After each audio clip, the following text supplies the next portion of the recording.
The most terrifying moment for any soldier isn't the firefight, it's the silence after, when the radio is dead and no one is coming. There's no rescue, just you, the enemy, and the wilderness. I've spoken to special forces who've lived this nightmare. One described waiting days for rescue, hope fading as enemy patrols closed in. That's when survival begins, the moment you accept you're on your own. Training kicks in, but it's more than procedures. It's a mental shift. You stop waiting for help and start acting. You become your own commander, medic, and scout. A Navy SEAL told me the loneliness is crushing, but clarity follows. The mission becomes simple: survive. Every decision is weighed against that goal. This is true in any crisis. Waiting for rescue can be fatal. Accepting reality isn't despair, it's a call to action. You take responsibility for your survival. That mental grit is the foundation for everything else. Without it, even the best training is useless. Look the situation in the eye and say, "It's just me, let's get to work." This is how survivors are made. It's not about heroics, it's about refusing to be a victim. The first step is always mental. Without it, nothing else matters.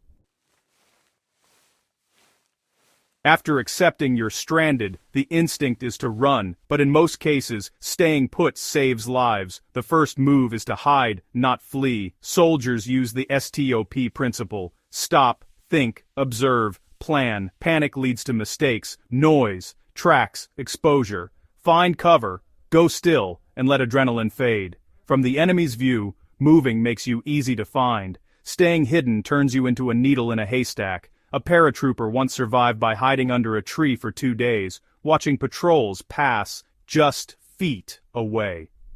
Stillness is not passive, it's active observation.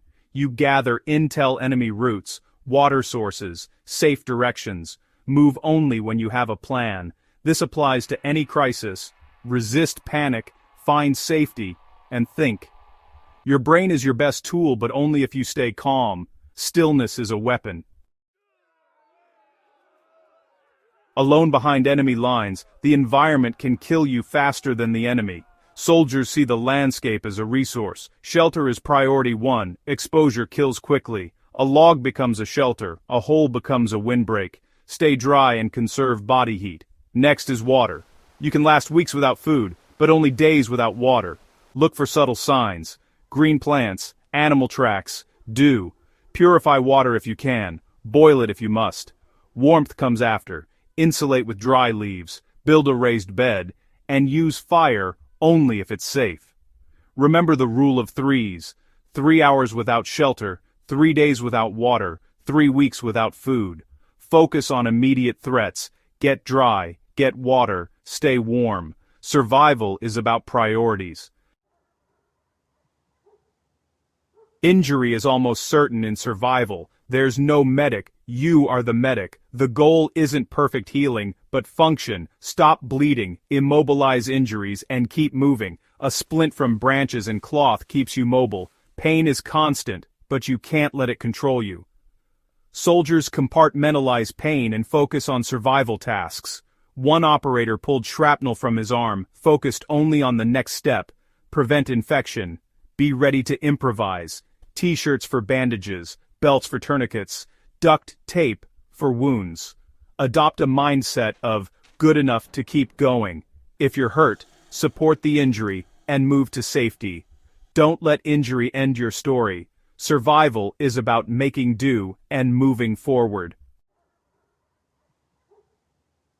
The hardest battle is mental. Loneliness, fear, and despair are deadlier than the enemy. Survivors break time into small, manageable tasks. Find water, build shelter, take 10 breaths. Each small win fuels the next. Routine is vital. One Green Beret survived a month by creating a daily schedule. Check perimeter, improve shelter, rest. Discipline keeps the mind sharp. Holding on to a reason, family, loved ones, gives strength when all else fails. Survival becomes selfless.